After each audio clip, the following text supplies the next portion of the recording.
자, 여러분 반갑습니다. 우리 채팅창으로 인사하면서 시작해볼까요? 네, 반갑습니다. 오늘도 조셉의 감성국어에 오신 우리 2학년 2반 친구들 환영합니다. 이번 시간, 다음 시간이 점심시간인데요. 네, 여러분 점심으로 뭘 먹을 계획입니까? 오늘 점심으로 무엇을 먹을 계획인가요? 한번 예상되는 메뉴를 한번 같이 공유해볼까요? 뭐 맛있는 거 먹는지. 치킨, 치킨, 계란밥, 된장국, 렵떡. 원종이는 많이 먹네요. 집밥. 어머니께 차려주시네. 라면, 라면이 많군요. 볶음밥, 코다리. 코다리는 원님이 코다리 좋아해요? 맛있어요? 코다리? 코다리 좋아하는군요. 입맛이 어른 입맛이에요. 선생님은 어렸을 때 코다리 별로 안 좋아했는데. 그럼 채팅 안 친 친구들은 밥 안 먹는 친구들입니까? 한 10명밖에 안 친 것 같은데. 얘들아, 살아있니? 롤하러 갔니? 내가 한번 꽁치, 김치 뭐 먹은지 잘 모르겠다. 내가 다음에 한번 이 시간에 롤을 한번 켜봐야 되겠어. 너희들 다 친추하라고 하고. 그래가지고 쫓아내야 되겠어요. 협곡에서. 롤 하지 말고, 폰게임 좀 하지 말고, 이번 시간 1시간 수업 잘 들어봅시다. 자, 수업할 준비 다 된 친구들은 채팅창에 출격 준비 완료라고 한번 쳐주세요. 수업을 힘차게 시작할 수 있는 친구들. 출격 준비 완료 한번 쳐주시기 바랍니다. 출격 준비 완료. 네, 출격 준비 완료. 우리 힘차게 수업 한번 시작해 보도록 하겠습니다. 자, 오늘은 조쌤의 시를 소스에 찍어 먹는 시찍먹 수업 5일차. 오늘은 아침 이미지와 풀벌레들의 작은 귀를 생각함이라는 시를 함께 볼 건데요. 자, 그 전에 우리가 먼저 뚜껑을 열어보도록 하겠습니다. 여러분, 시라고 했을 때 이제 시를 좀 배웠잖아요. 시하고 했을 때 딱 떠오르는 단어 하나씩만 한번 채팅창에 쳐보세요. 나는 시하면 이게 생각난다. 시하고 했을 때 떠오르는 단어 하나씩만. 오른쪽 화면 보지 말고 소스. 윤동주, 가을, 갬성. 네, 갬성. 비유적 표현 좋습니다. 리듬. 좋아요. 자, 시하면 떠오르는 별에는 밤. 별에는 밤 좋죠. 별 하나의 추억과 별 하나의 사랑과. 좋은 시입니다. 나머지는 아무도 안 떠오르나요? 여러분, 오늘 채팅창을 좀 활발하게 쳐주시기 바랍니다. 라임. 원종이, 사회생활 잘하겠네요. 시험에 떠오르는 게 좋쌤. 원종이. 어저께는 이제 아무한테나 잘생긴다 해가지고, 좀 가치가 떨어졌는데, 요거는 좀 가치가 있는 대답인 것 같습니다. 원종 요거 좋네. 다음에, 다른 선생님이 영어 하면 떠오르는 게 뭡니까? 박기순! 이런 거 해주시면, 네, 아주 좋아할 것 같습니다. 예쁘다 이런 거 말고, 요런 칭찬이 네, 좋은 것 같네요. 좋습니다. 자, 시하면 떠오르는 게 다양할 수 있는데, 여러분들이 방금 말한 것들 많습니다. 근데 일단 시는 글을 한글날에 백일자 할 때 운문 쓸래, 산문 쓸래 이런 거 들어본 적 있죠? 운문, 산문. 오늘 채팅창으로 대답 안 하면 진도 안 나갑니다. 거기서 수업 끝내고 알아서 공부하셔야 됩니다. 운문, 산문 들어본 적 있어요? 없어요? 네, 아니요만 쓰면 되잖아. 있어요? 있죠? 그러면 시가 뭐예요? 산문이에요? 운문이에요? 시는 운문입니까? 산문입니까? 운문이에요. 왜 운문이라고 하냐면, 운문이, 운율이 있는 글이라고 해서 운문이라고 하는 거거든요. 그러니까 시하면 가장 큰 특징은 바로 뭐겠습니까? 시라고 했을 때 가장 큰 특징. 그거는 바로, 운율이 있는 글이기 때문에 시의 가장 큰 특징은 산문과 다른 운율, 아까 나왔던 리듬, 이런 것들이 가장 큰 특징이에요. 그리고 아까 얘기했던 비유적 표현, 선생님이 계속 말하고 있는 상징, 함축적 의미, 여러 가지 용어들이 있을 수 있는데요. 오늘 선생님이 말하고 싶은 것은 우리가 시를 할 때, 시를 감상을 할 때 가장 실제적으로 도움을 주는 것은 바로 우리가 들어는 봤나 심상 그리고 이미지라는 겁니다.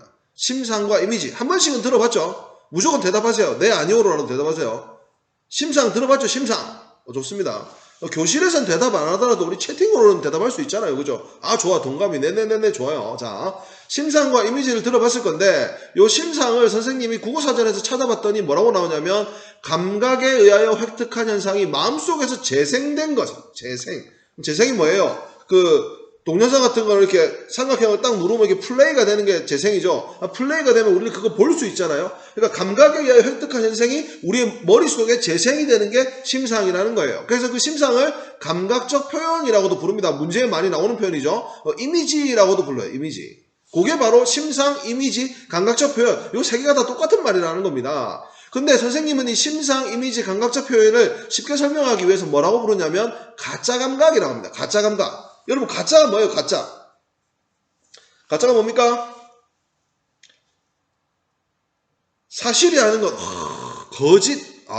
근데 짭은 뭐예요? 짭. 짭이 뭐예요? 그게 짭 얘기하는 건가? 짭? 그렇죠. 진통이 아닌 거, 진짜가 아닌 거, 현실, 이게 거짓인 것, 이런 것들을 가짜라고 하는데, 그럼 감각이, 실제 감각은 내가 이렇게, 때리면 이게 볼이 아플까요? 안 아플까요? 이렇게. 아프겠죠? 근데 지금 내가 이렇게 때리고 있는 요거는 뭡니까? 내 볼에서 실제로 느끼는 감각이에요. 근데 여러분들은 지금 볼을 안 때리고 있지만, 그 다음에 여러분들이 여자한테 잘못해갖고 뺨을 맞는 장면을 생각해 보세요. 실제로 느끼는 감각은 아니지만 그 감각을 어느 정도 상상할 수 있죠. 머릿속에서 재생할 수 있죠. 그러니까 그거는 말로 듣고 그런 감각을 느끼는 것처럼 생각하는 것이 바로 가짜 감각이라는 거예요. 우리가 우리 몸으로 실제 느낄 수 있는 감각을 오감, 시각, 청각, 촉각, 후각, 미각, 이런 오감이라고 한다면 마치 그것을 느끼고 있는 것처럼 상상하는 것이 바로 가짜 감각, 바로 이미지 심상이라는 거예요. 그러니까 실제 느끼는 게 아니라 느낀다고 생각하는 거예요. 우리가 이미 겪었던 경험을 통해서 떠올리는 거죠. 오늘 우진이 리액션 좋습니다. 다음에 학교 오면 쌤한테 추파춥스 받으러 오세요. 추파춥스. 자, 한때 한창 인기 있었던 뿌링클이라는 치킨 압니까? 뿌링클? 알아 몰라? 대답해줘. 석재만 수업 듣고 있니? 언님이 좋아. 알지? 자, 뿌링클은 어떤 치킨입니까? 겉은 바삭하면서도 속은 촉촉하게 튀긴 치킨에 치즈 향이 물씬 느껴지는 매콤하면서도 짭짤한 달콤한 비법 가루를 팍팍 묻혀서 달콤하면서도 상큼한 연노란색 소스에 푹 찍어서 한 입 꽉 되물면 입안에서 터져나오는 고소한 꼬꼬닥의 육즙과 겉에 버무려진 단짠의 극치인 가루가 환상적인 조합을 이루는 치킨. 약간 짜다고 느껴지면 얼음을 동동 띄운 뼛속까지 시원해지는 콜라를 목구멍으로 벌컥벌컥 느끼면서 크으 하는 소리와 함께 느껴지는 청량감. 이게 치킨 아닙니까? 느껴집니까? 치킨의 맛이 느껴집니까? 그렇죠. 거의 먹은 거랑 다름없죠. 근데 지금 여러분 눈앞에 치킨이 있습니까? 쌤 눈앞에 치킨이 있습니까? 없어요. 없는데 느껴지죠? 이게 바로 이미지라는 거예요. 치킨이 없지만 말과 단어를 통해서, 소리를 통해서 우리의 경험 속에서 머리에 재생을 시킬 수 있는 것, 그게 바로 이미지, 가짜, 감각이라는 겁니다. 감각적 표현이라는 거예요. 방금 선생님이 요거 읽은 부분, 굉장히 감각적으로 여러분들의 감각을 자극하는 부분 아닙니까? 요런 것들을 시에서 많이 사용을 한다라는 것입니다. 왜 오늘 선생님이 이 두 가지 시를 쓰기 전에, 여러분과 감상하기 전에 요 얘기를 했냐면, 제목부터 보세요. 아침 뭐예요? 이미지예요, 이미지. 이 시는 굉장히 이 이미지를 중점적으로 표현한 시이기 때문에 선생님이 이렇게 한번 심상에 대해서 뚜껑을 열어봤습니다. 자, 이제 심상, 감각적 표현, 이미지, 뭔지 알겠습니까? 네, 2명. 석재, 우진이는 잘 알고 시험도 다 맞으세요. 네, 지금 채팅 치는 친구들은 시험 다 맞으세요. 많이 틀리지 마세요. 채팅 안 치는 친구들은, 내가 진짜 여기서 이게 내가 선생님이 아니고 그냥 유튜브 보면 다 틀리라고 하고 싶은데, 우리 사랑하는 학생들이라서 내가 틀리라고 말을 못하겠다. 자, 갑니다. 이번에는 이제 좀 더 작품과 관계된 거를 가보도록 하겠습니다. 여러분들 그 시를 쉽게 이해하는 방법 중에 선생님이 여러분하고 할 때, 야, 이거 좋은 거야, 나쁜 거야, 긍정적인 거야, 부정적인 거야, 이렇게 물어본 적 있죠? 시를 이해할 때 시어들. 요거는 화자가 부정적으로 생각한 것 같니, 긍정적으로 생각한 이렇게 묻는 적 있잖아. 있었어요, 없었어요? 있었죠? 그래. 그렇게 이 상징성이 갖고 있는 시어들이나 시구들을 부정적이냐 긍정적이냐로 구분해 가면서 감상을 하면 굉장히 쉽게 감상이 됩니다. 그리고 그런 시어들이 항상 그런 건 아니지만 대부분 긍정적인 의미로 많이 사용되는 시어들이 있는데, 뭐 아침, 빛, 태양, 이런 아이들은 대부분 좋은 거, 열정, 힘, 밝음, 이런 이미지로 사용이 돼요. 그리고 반대의 경우도 있는데요. 반대의 경우에는 뭐 어둠, 그다음에 뼈, 낙엽, 이런 거는 어둡고 침침한 거, 밤, 하강, 떨어지는 이런 이미지 때문에 부정적으로 쓰여요.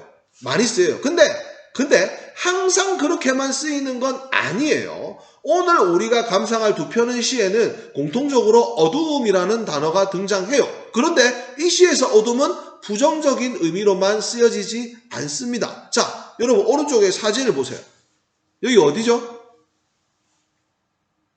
여기 어딥니까? 저 멀리 보이는 다리, 그렇지, 광안대교가 보입니다, 여러분들. 여기가 바로 부산이 자랑하는 아름다운 야경 명소 중 하나인 황령산에서 보이는 광안대교 야경이 아닌겨. 광안대교입니다. 황령산의 야경. 부산에 야경이 좋은 데가 몇 군데 있는데 그 중에서 황령산 야경을 거의 제1로 꼽죠. 그리고 요즘에는 또 해운대 더베이 101 여기도 굉장히 유명하고, 여러분들은 잘 모르겠지만 만덕산에 가도 야경이 굉장히 아름답습니다. 그래서 황령산에 가면 밤에 가면 커플들이 그렇게 많습니다. 그리고 차가 엄청나게 많이 세워져 있어요. 차 안에서 이제 야경을 감상하는 그런 커플들이 굉장히 많아요. 황령산에 가면. 여러분들 다음에 연애하면 차 끌고 황령산 한번 올라가 보세요. 이 야경을 보면서 이제 연애를 이렇게 하는 그 맛 여러분들 해봤나요? 다음에 꼭 해보시기 바랍니다. 좋은 여자친구 만나가지고. 너무 멋지잖아요. 그런데 여러분, 야경은 뭡니까? 어두워져야지만 비로소 보이는 거예요.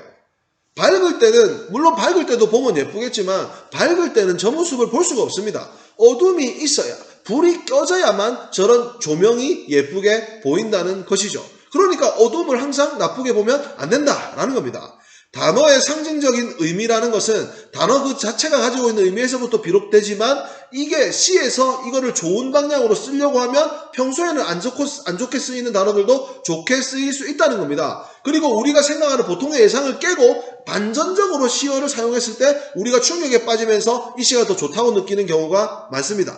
요즘에 선생님하고 같이 문제를 풀기 위해서 시를 많이 감상하고 있는데, 남학생들 중에서도 그런 친구들 있겠지만, 건아, 다음부터 빨리 들어와. 그런 친구들도 있겠지만, 이제는 그 여학생들 중에는 어저께 배웠던 시, 제목 뭐예요? 어제 배웠던 시. 복숭아 뭐였지? 어제 배웠던 시 제목 뭐예요? 빨리 쳐줘. 내가 내보다 빨리 쳐줘야지. 그 복숭아 나무 곁으로. 그 나무 아래서 말고, 그 복숭아 나무 곁으로. 복숭아 나무 아래서 뭐 했는데? 동감이 언니 어제 인스타 보니까 태환이하고 벚꽃 가가지고 봄이 이렇게 해도 좋냐 멍청이들 하면서 막 올렸던데, 공부 안 하고 온천천 가가지고 아니 그런 시간도 필요하다 생각합니다. 놀 땐 놀고 할 때는 하고 얼마나 좋습니까? 좋습니다. 어쨌든 여러분들, 그 복숭아 나무 아래서라는 시 있잖아요. 사실 선생님은 그 시가 그렇게 아름답다고 생각 안 했는데, 어저께 선생님이 수업 후기를 받아보니까 여자아이들은 있잖아요. 벚꽃이 생각나가지고 막 붉은빛과 하얀빛, 이렇게 그 다양한 빛깔들이 이렇게 나오는 게 시가 너무 예뻤대요. 나보다, 오히려 내가 생각하는 것보다 우리 아이들이 시를 더 감상을 잘하고 있구나, 이렇게 생각이 됐는데, 여러분은 어때요? 이제 시가 좀 매력적으로 느껴지는 친구들 있어요? 우리 남학생들도 그런 친구들 있나? 이제 시가 좀 잘 보이나요? 선생님하고 이제 좀 많이 했잖아. 아닙니까? 일부 여학생들만 그런 거죠? 좀 보입니까? 언제 안 보이는 것 같은데. 오케이, 알겠습니다. 잘 안 보이더라도 우리 문제를 잘 풀면 됩니다. 자, 그러면 우리가 오늘 배울 시에서는 어둠이 어떤 의미로 쓰여질지 같이 한번 알아보도록 하겠습니다. 자, 우리 시 속으로 출발해 보도록 하겠습니다. 첫 번째 시, 박남수의 아침 이미지라는 시가 되겠습니다. 여기 이렇게 둥둥둥 띄워져 있는데, 사실 여러분 교재에 보면 이게 안 띄워져 있고 한연으로 되어 있죠. 근데 선생님이 오른쪽에 이제 설명을 이제 적으려다 보니까 설명을 좀 더 잘 보이기 위해서 나눠 놓은 거지, 원래부터 시가 이렇게 나눠져 있는 거 아닙니다. 한연으로 된 단연시입니다. 여러분들, 서정시라는 말 들어봤죠? 서정시 들어봤죠? 서정시. 근데 나는 있잖아, 너희들이 문학을 어느 정도 다 배우고 와서 이런 용어들을 다 알 거라고 생각하는데 생각보다 용어들을 잘 모르더라고. 서정시랑 좀 다른 장르가 뭐가 있는 줄 알아요? 서사시라는 게 있어요. 서정시는 감정이 중요한 시고요. 서사시는 일어났던 일이나 생각, 역사, 이런 것들을 주로 쓰는 시가 서사시예요. 서사시는 대부분 길어요. 그리고 여러분들이 보는 대부분의 시는 서정시입니다. 그래서 화자의 감정이나 생각을 드러내기 위한 시인데, 서정시는 대부분 화자가 시를 이해하는데 키포인트예요. 어제 복숭아나무 곁에서도 화자가 복숭아나무를 어떻게 생각하는가, 이런 것들이 중요하지 않습니까? 그런데 오늘 볼 이 시에는 화자가 거의 드러나 있지도 않고 중요하지도 않습니다. 그래서 이런 것들을 문제로 나타내면, 여러분 저번에 문제의 선택지에 화자를 명시적으로 드러낸다, 이런 표현 들어봤어요? 화자를 명시적으로 드러낸다? 본 적 있죠? 근데 만약에 그런 보기가 그런 선택지가 요 시에 나오면 그거 틀렸어요. 왜냐하면 이 시에는 화자를 찾을 수가 없습니다. 화자가 명시적으로 드러나지 않은 시입니다. 그렇기 때문에 이 시에서는 화자에 대해서 생각하는 것보다는 여기 나와 있는 단어들의 의미를 생각해나면서 시를 읽어야 돼요. 자, 꿀팁입니다. 의외로 이런 것들을 여러분들이 잘 모르거든요. 갑니다. 여기는 화자가 중요하지 않습니다. 자, 여기 제일 먼저 등장하는 단어 어둠입니다. 어둠은 지금 뭐 하고 있습니까? 뭐를 낳고 낳습니다. 낳는 게 뭔데요? 낳는 거. 낳는 게 뭐 하는 과정입니까? 아니 무엇을 낳느냐가 아니라 낳는 거는 뭔가 새로운 생명을 탄생시킬 때 낳는다라고 합니다. 이 낳는다라는 이 단어는 새로운 생명을 태어나게 하는 행위, 즉 무언가를 만들어낸다는 것입니다. 좋습니다. 오늘 수업 분위기 굉장히 좋습니다. 2반. 자, 무언가를 만들어내는 건 이름에도 불구하고 아마 수업 안 듣는 놈들이 있을 거예요. 그 아이들까지 내가 어떻게 할 수는 없지. 자, 요런 아이들 있잖아요. 요거. 지금 낳고 낳는다 했는데 새, 돌, 꽃, 요걸 낳는다 했죠. 근데 이게 꼭 새를 낳아야 되고 꼭 돌을 낳아야 되고 꼭 꽃을 낳아야 되느냐 하는 겁니다. 새나 돌이나 꽃을 만약에 얘들이 중요한 단어라면 낳는 행동이 중요한 게 아니라 새랑 돌이랑 꽃이 중요하다면 뒤로 나가면 새랑 돌이랑 꽃에 대해서 풀이를 하고 자세하게 나와야 됩니다.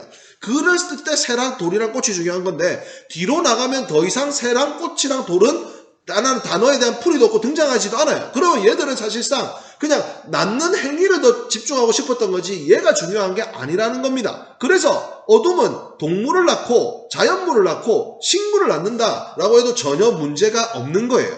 그러니까 꼭 새랑 돌이랑 꽃이라기보다는 온갖 자연물이나 사물을 대표하여 나타낸 것이죠. 그러니까 동물을 이야기하고 자연물을 얘기하려는데 그 대표로 새랑 돌이랑 꽃을 갖고 온 건데 이러한 것도 비유법에 속하고요. 그러한 비유법을 대유법이라고 합니다. 혹시 들어본 적 있습니까? 대유법.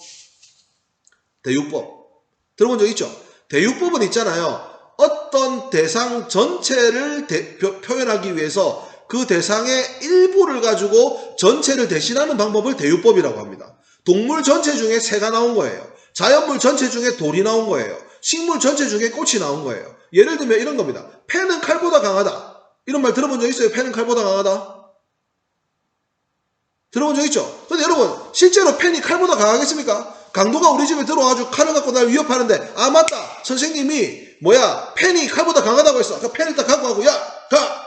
내 펜 갖고 왔어. 이렇게 하면은 강도가 도망갑니까? 안 됩니다. 펜은 뭡니까?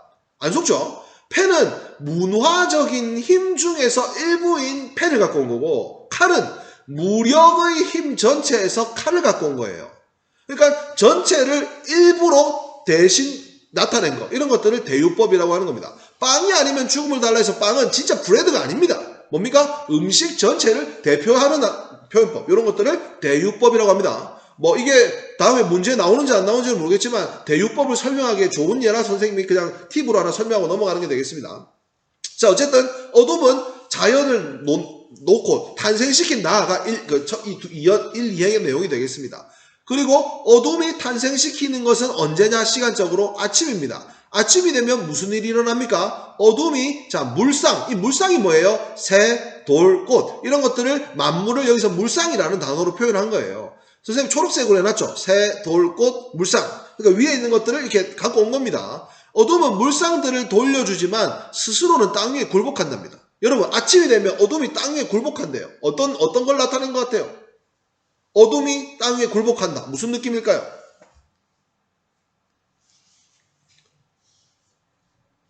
아니 여기 밤이라고 돼 있네. 아침이라고 돼 있네. 아침이라고. 봐봐 여기 산이 있다 생각해봐. 산이 있는데 밤이야. 여기 어둡겠지. 근데 아침이 되면 어떻게 되지? 해가 떠오르면서 어둠이 싹 사라지면서 요 땅 밑으로 들어갔다고 생각하는 거야. 무슨 말인지 알겠어요? 어둠이 세상을 이렇게 밤을 지배하고 있다가 물상들을 보여주면서 자기는 땅으로 싹 들어가는 거. 요게 땅 위에 굴복하는 거. 그러니까 밤이 지나고 아침이 오는 이미지를 땅 위에 굴복한다라는 표현으로 눈으로 보이게끔 나타낸 것입니다. 쓱 사라지는 거. 이해됩니까? 어둠이 사라지는 이미지. 오케이. 그럼 어둠이 사라지고 나면 여기 나와 있는 물상들은 뭘 하냐면 무거운 어깨를 털고 몸을 움직이면서 노동의 시간들을 즐기고 있답니다. 근데 여기서 이 노동이라는 게 막 근로를 하고 일을 하고 이런 거를 얘기하는 거겠어요? 갑자기? 뭘까요? 여기서 노동이라는 건 뭘 얘기하는 걸까요? 지금은 시간이 언제입니까? 시간적 배경이 언제예요?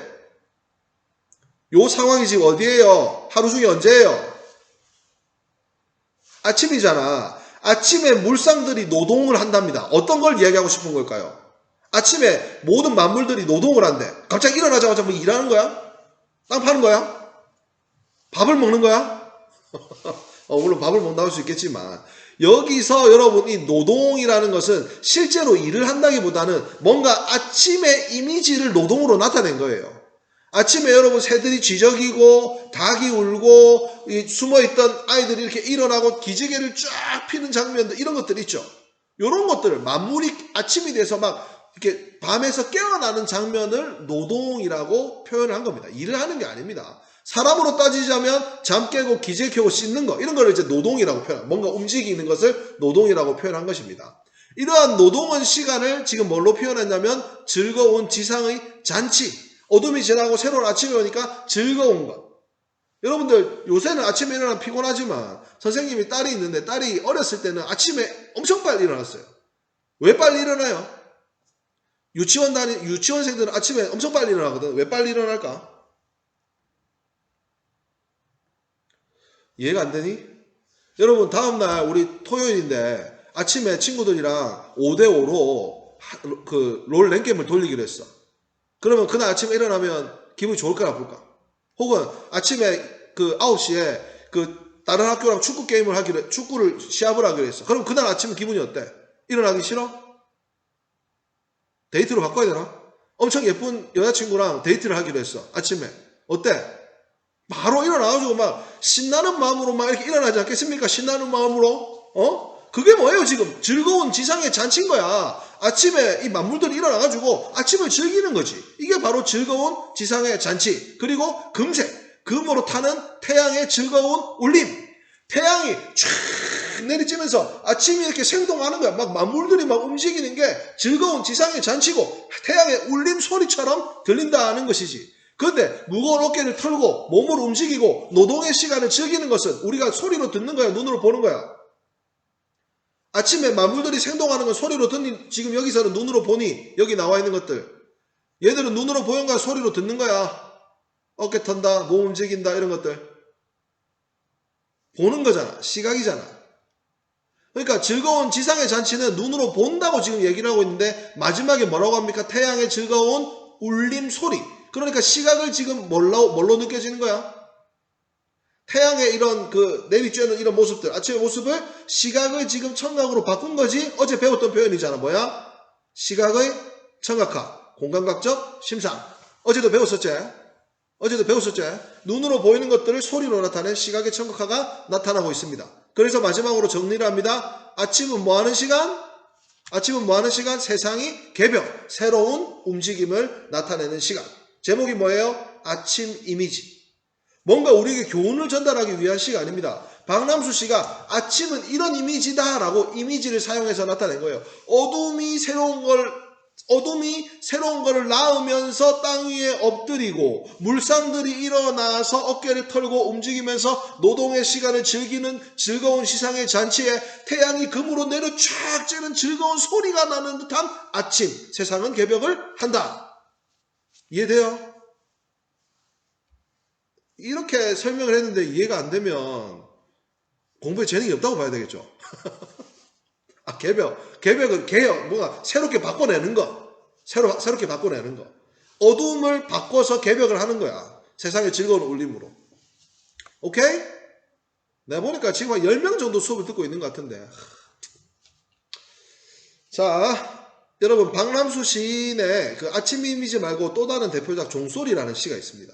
근데 이 종소리는 자유라는 정신적인 가치를 있잖아요. 소리라는 종소리로 바꿔놓은 시예요. 이미지를 사용해서. 굉장히 특이하거든요. 오늘 꼭 한번 박남수 시인의 종소리 읽어보시기 바랍니다.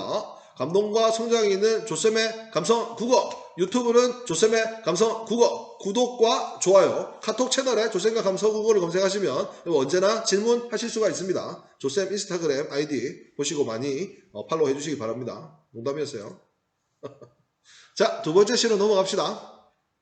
사실 있잖아요. 선생님은 첫 번째 시도 좋은데 이 시가 더 좋아. 굉장히 감동적인 시예요. 먼저 감동적인 시. 한번 같이 봅시다. 텔레비전을 끄자. 말 그대로 TV를 끈 거예요. 이 시끄러운 소리들이 사라졌겠죠. 이 소리가 사라지니까 풀벌레 소리, 새로운 소리가 들리고 있습니다. 그리고 어둠과 함께 방 안에 가득 들어온답니다. 여러분, 그러면 이 지금 시의 시간적인 배경은 언제일까요? 요까지만 보고 시의 시간적 배경이 언제예요? 하루 중에 언제예요? 어느 시간이에요? 왜 밤이라고 생각해요? 동걸 빨리 갔다 와. 저녁이나 밤이겠지. 왜 그렇게 생각해? 왜? 그렇지. TV를 끄니까 어둠이 들어왔대. TV를 끄니까 어둠이 들어왔대. 그러니까 아마 이 화자는 뭐 방에 앉아있든지 소파에 누워있든지 TV를 이렇게 보고 있었나 봐요.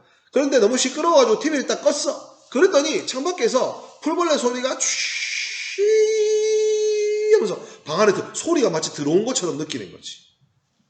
어둠과 함께 풀벌레 소리가 들리는 걸 보니 시간적 배경은 저녁입니다. 여러분들, 눈을 감으면 소리가 더 잘 들리는 거 알죠? 옛날 무협 영화 보면 막 눈 감은 고수들 막 소리만 듣고 팍팍팍 이렇게 반응하는 그런 고수들 있잖아요.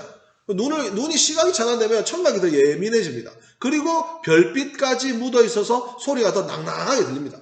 여러분들, 우리는 도시에 사니까 이런 거 잘 생각이 안 된다면 경치가 좋은 펜션에 갔다 생각해요. 펜션 이렇게 풀밭이 펼쳐져 있는 펜션에 가가지고 TV를 보고 있다가 불 다 끄고 TV까지 딱 껐어요. 그러니까 풀벌레 소리가 하면서 발이 쭉 방에 들어온 그 느낌입니다. 여기까지가. 이해됩니까? 떠올릴 수 있습니까? 이미지를 떠올릴 수 있겠습니까? 자, 그런데 그 풀벌레 소리에 귀뚜라미나 여치 같은 큰 울음도 있지만 너무 작아서 들리지 않는 소리도 있대요. 우리가 주로 풀벌레 소리 들으면 매미 소리, 여름에 매미 소리 얼마나 크게 들립니까? 매미 소리 진짜 크게 들리잖아요. 근데 그 매미 소리 사이에서 너무 작아서 들리지 않는 소리도 있다는 거예요. 그래서 그런 소리를 잘 들어보니까 들리는 거예요. 그래서 그 작은 소리들에 대해서 생각을 해보게 되었습니다. 화자가. 내 귀에는 들리지 않는 소리들이 드나드는 까맣고 좁은 통로. 이거 뭐 여러 가지로 생각할 수 있는, 내가 봤을 때는 귓구멍 얘기하는 거예요. 그 작은 풀벌레들의 귓구멍. 걔들은 자기 소리를 서로 들으면서 소통을 할 거 아닙니까? 그렇죠? 그리고 그 작은 벌레들의 그 귓구멍의 끝에 두근거리며 매달린 여린 마음들을 생각한다는 거예요. 이게 뭐냐? 나도 귀뚜라미나 여치나 매미처럼 큰 소리 내고 싶은데 작은 풀벌레들은 태생상 그런 소리를 내지 못해요. 그래서 나의 소리도 들려주고 싶은데 못 들리는 거예요. 왜? 발 뒤꿈치처럼 두꺼운 내 귀에 부딪히기 때문이죠. 나는 TV 소리를 듣고 큰 풀벌레 소리는 들을 수 있어요. 하지만 대부분의 사람들이 작은 풀벌레 소리는 듣지 못합니다. 여러분, 발 뒤꿈치 하면 어떤 느낌이에요? 발 뒤꿈치. 막 보드럽고 뭐 애기 발 아니고, 여러분 대부분 여러분 이상의 발 뒤꿈치는 좀 딱딱하고 막 이렇게 좀 뭉퉁하고 그런 이렇게 좀 어떤 장애물 벽 같은 느낌이 들지 않습니까? 발 뒤꿈치, 각질 얘기하지 말고 좀 이따 밥 먹어야 되는데. 발 뒤꿈치처럼 두꺼운 내 귀에 부딪혔다가 되돌아간다. 여러분, 부딪혔다가 되돌아간다는 어떤 느낌이에요? 말을 했는데 마치 벽같이 탁 부딪혀서 소리가 되돌아간다는 거예요. 그러니까 여러분, 다른 사람한테 말 걸었는데 대답 안 해보세요. 말 걸었는데 대답 안 해. 그러면 기분이 어떻겠어요? 기분이 안 좋겠죠?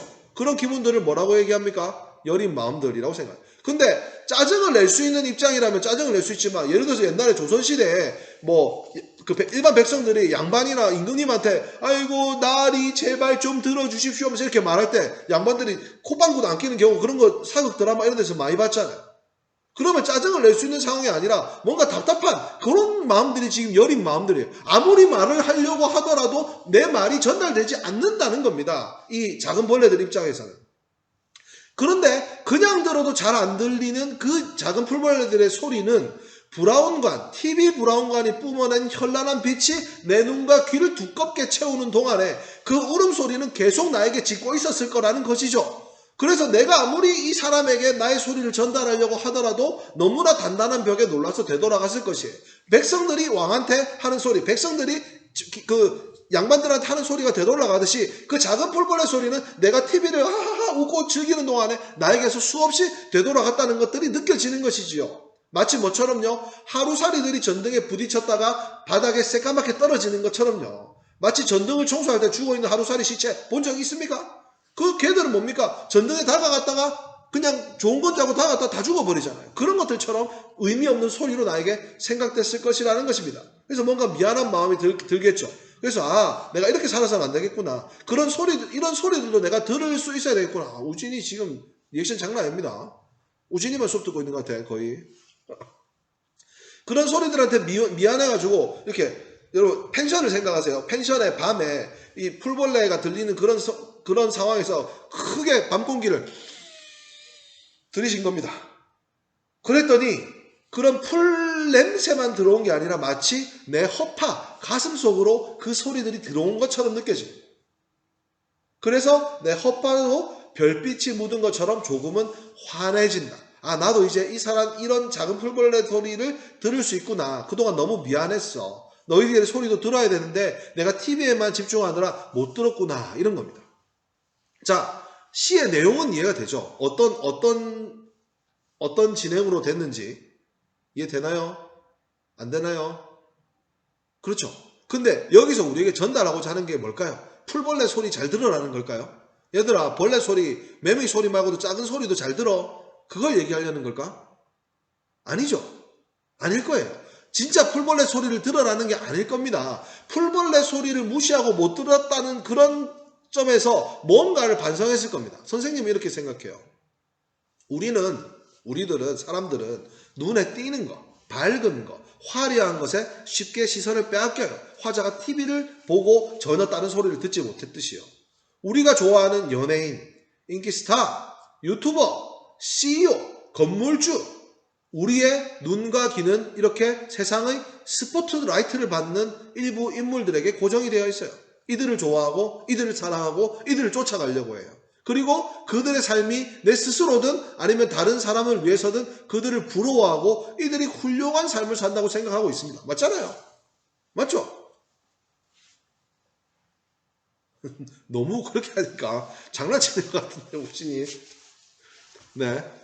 여러분 우리 이렇게 생각하잖아. 이 멋진 사람들처럼 살고 싶고 그들을 닮아가려고 우리가 그렇게 살아가잖아. 그런데 대중매체가 화려하게 조명하는 그들이 정말 행복한 삶, 1등의 삶을 살고 있는 것일까?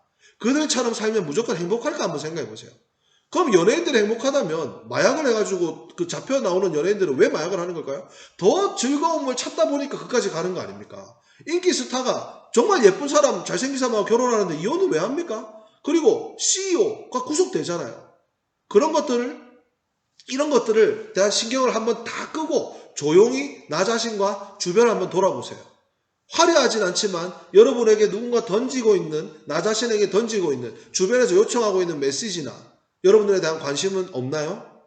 달리고 있을 때는 주변이 보이지가 않아요. 멈춰서야만 비로소 보이는 것들이 있습니다. 여러분, 슬픔은 나누면 반이 된답니다. 그리고 기쁨은 나누면 배가 된다고 해요. 나에게 요청하는 도움의 손길들을 무시한 적은 없나요? 혼자서 잘 먹고 잘 살면 행복한 삶일까요? 누구나 다 최고라고 인정하는 삶이라고 할 수 있습니까? 아마 화자는 이런 깨달음을 풀벌레 소리를 통하여 우리가 가슴에 별빛으로 잔잔하게 느끼기를 원하지 않았을까요? 그게 바로 김기택 시인이 풀벌레들의 작은 귀를 생각함이라는 시였을 거예요. 잠시 멈추고 TV를 끄고 주변을 돌아봐라. 들여 마셔봐라. 내 가슴 속에 별빛 같은 그런 뜨거움이 찾아오지 않을 것인가? 우리는 주변의 작은 풀벌레 소리를 너무 무시하지는 않았는가? 이런 이야기들입니다. 그래서 너무 주목받는 삶을 항상 행복한 삶이라고 생각하지 마세요. 오히려 주변에 있는 작은 사람들과 소통하며 지내는 것. 봉사를 하는 사람들이 정말 즐거움을 얻는다고 하지 않습니까? 그 컴패션이라든지 월드비전이라든지 이런 거 보면 자기 돈 들어가지고 외국에 나가서 봉사하는 사람들, 그 사람들의 얼굴에 있는 그 기쁨이 진짜 기쁨이에요. 마약하는 연예인들의 가짜 기쁨이 진짜 기쁨이 아니고 아마 그런 것들을 한번 생각해보자는 의미에서 김기택 시인이 이런 시를 쓰지 않았나 생각이 됩니다. 자, 문제를 한번 풀어보도록 하겠습니다. 오늘은 같이 한번 풀어봅시다. 같이 한번. 1번. 가나의 어둠에 대한 설명으로 적절하지 않은 것은 아까 선생님이 소스 찍을 때 오늘은 어둠에 관한 이야기를 했잖아요. 어둠이 항상 부정적으로 쓰인 건 아니라고 했습니다. 자, 가시에서의 어둠은 어떤 어둠이었어요? 어둠이 어떻게 되고 뭐가 나왔죠? 어둠, 가에서 어둠. 가에서 어둠은 무언가를 낳고 아침을 나타냈죠. 아침을 맞이하기 위해 자신을 땅 위에 굴복해서 물상을 움직이는 존재가 가의 어둠이었습니다. 맞죠? 그런 거 같죠? 우리가 읽어봤을 때. 나의 어둠은 어떻습니까? TV를 끄고 나서 찾아온 어둠. 그동안 우리가 집중하지 못했던 작은 풀벌레 소리에 집중을 하도록 만드는 계기가 나의 어둠입니다. 그걸 생각해 봅시다. 1번. 가에서 어둠은 물상을 돌려주는 행위의 주체 맞나요? 어둠이 땅 위에 굴복해야 물상이 나아지죠? 그러니까 1번은 맞습니다. 2번. 나에서 어둠은 풀벌레 소리에 집중하게 만들어주죠? 맞습니다. 자, 가에서 어둠은 사라져가는 시간을 나에서는 어둠이 지속적인 시간을 배경으로 삼고 있다. 자, 가의 배경은 뭡니까? 가의 시간적 배경. 가는 뭐에 관해서 쓴 시예요? 아침이잖아. 그러니까 어둠이 사라져가는 시간 맞네? 맞죠? 나에서는 시간적 배경이 뭐라 그랬어요?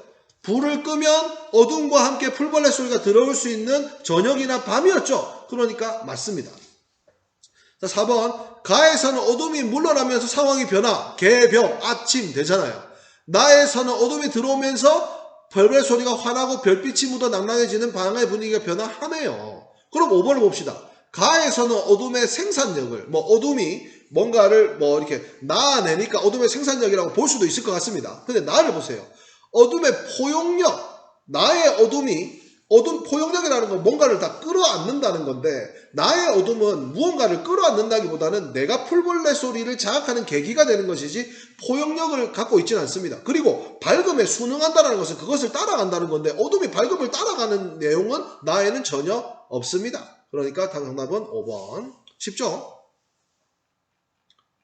2번 갑시다. 가에 대한 이해로 가장 적절한 것은 이거 아침 이미지 가지고 가는 겁니다. 잘 보세요. 무거운 어깨를 털고 만물이 이렇게 아침에 일어나는 게 무거운 어깨를 터는 거죠. 자, 뭐로부터? 지상으로부터 벗어나기 위해? 이거 맞아요? 지상으로부터 벗어나기 위해 무거운 어깨를 털고 하늘로 이렇게 막 무쌍들이 날아갑니까? 하늘로 날아갑니까? 무거운 어깨를 털고 날아가는 거예요? 아니죠. 무거운 어깨를 터는 건 아침을 맞이하는 행위입니다. 지상으로부터 벗어난다는 근거는 없잖아요. 그러니까 X.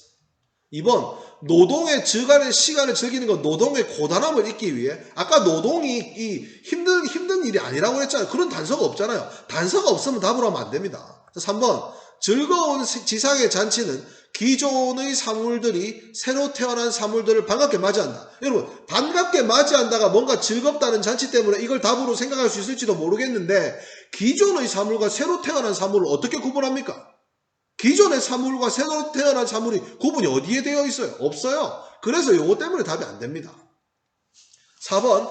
태양의 즐거운 울림은 하늘의 태양이 지상에 있는 사물들과 서로 어울려 생기를 띠는 모습, 금으로 타는 태양의 즐거운 어울림, 태양이 금으로 타고 즐거운 지상의 잔치와 어우러지는 생기 있는 아침의 이미지 좋죠? 좋습니다. 5번. 세상을 개벽을 한다는 새로운 형태로 변화까지는 맞는데 혼란을 겪는다는 것은 근거가 없지 않습니까? 혼란을 겪는다는 근거가 없으니까. 그래서 여러분, 이런 문제를 풀 때는 상식으로 풀려고 하지 말고 느낌으로 풀려고 하지 말고 어떻게 풀어야 됩니까? 이게 그 지문에서 근거를 찾을 수 있느냐 없느냐를 갖고 풀어야 여러분 정확하게 풀 수 있습니다. 나의 감각으로 풀려고 하지 마십시오. 항상 시에서 근거를 찾아서 푸는 연습을 하시면 문학의 오답이 줄어듭니다. 자, 마지막 3번.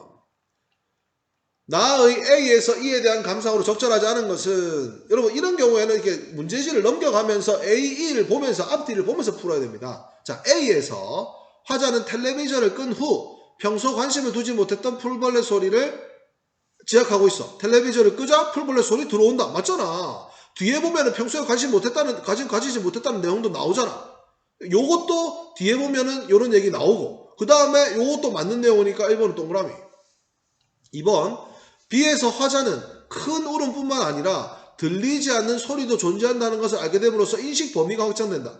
귀뚜라미나 여치 같은 큰 울음 사이에는 작은 울음소리도 있고 나는 그걸 생각한다. 모르는 걸 알게 됐으니까 인식이 확장된 건 맞습니다. 동그라미. 3번, C에서 화자는 들리지 않는 소리의 주체들. 들리지 않는 소리가 어떤 아이들이었어요? 들리지 않는 소리들. 어떤 벌레들? 귀뚜라미나 여치 같은 벌레들입니까? 어떤 벌레들? 글에 나와 있는 표현으로 찾아봐. 어떤 벌레? 얘들은 누구예요? 들리지 않는 소리를 내는 거. 풀벌레. 작은 풀벌레잖아. 작은 풀벌레.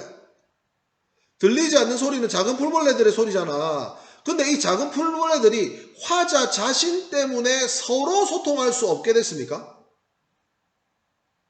들리지 않는 소리의 주체들이 작은 풀벌레잖아. 이 풀벌레랑 풀벌레가 내 때문에 화자가 이걸 가로막아가지고 얘들이 서로 소통할 수 없었다는 얘기야? 아니잖아.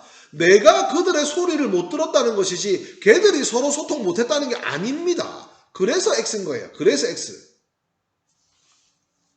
자, D에서 화자는 자신이 의식하지 못했던 그 울음소리를 떠올리며 성찰. 나는 불안감 때문에 두껍게 해서 못해서 벽에 놀라 되돌아 탔을 거야. 여기에 두껍다, 단단하다, 너무 이런 것들은 자신이 매정했을 거다. 걔들이 불쌍하다, 여린 마음이 더 여려졌겠구나 하고 성찰하고 있다고 볼 수 있습니다. 자, 마지막 5번. 이에서 화자는 그 소리를 귀로만 듣지 않고 내면 깊숙이 받아들이고 모습을 확인한다. 크게 밤 공기를 들이쉬니까 그 소리가 들어와서 나는 별빛이 된다. 허파 속으로 소리가 들어오고 별빛으로 물든다는 것이 자기를 받아들였다고 볼 수가 있는 것이죠. 별빛이 긍정적인 시어니까. 그래서 얘는 동그라미. 정답은 몇 번? 3번이 되겠습니다. 자, 여러분 오늘 1시간 동안 선생님과 함께 박람수의 아침 이미지와 풀벌레 소리들을 생각함이라고 문제를 풀어봤는데 어때요? 좀 이해가 잘 됐습니까? 오케이. 그러면 오늘 여러분 수업을 잘 들었으면 오늘 수업을 듣고 새롭게 듣고 느낀 점들을 여기에다가 간단하게 적어주시면 되겠습니다. 자, 아까 여러분들 먹으려고 했던 음식들 맛있게 먹으시고 오늘은 미세먼지가 안 좋으니까 밖에 나가지 마시고 집에서 건강하게 남은 수업을 잘 들으시기 바랍니다. 자, 2학년 친구들 우리 다음 시간에 또 만나도록 해요. 고생하셨습니다. 안녕히 가세요.